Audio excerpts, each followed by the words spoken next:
Kauban ni People's Governor Pamela Pambari IV, si Department of Public Works and Highways DPWH Secretary Vivincio Vince Dizon, ilang gisusi ang nagpadayon nga pagtrabaho sa mga flood control projects dinhi sa Sugbo.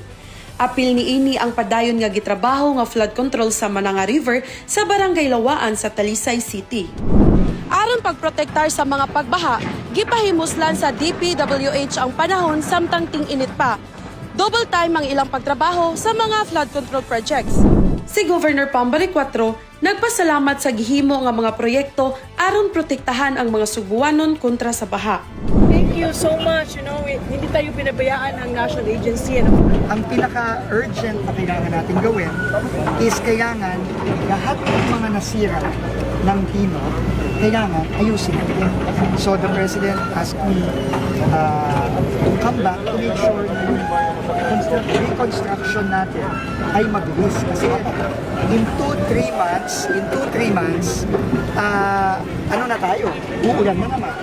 No? So we have to take advantage ngayong summer na matapos lahat to. And ngayon, I have the assurance of our regional director, no, through the help of Gov and Mayor Samson, na matatapos tayo before June.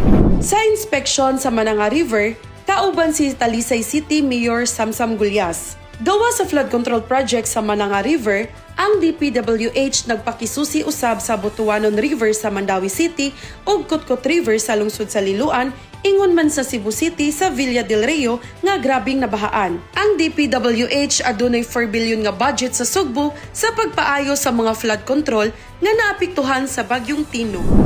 Ako si Yani Almonia sa bagong liderato, manginlabot magpakabana tungod kay ato ang Sugbo.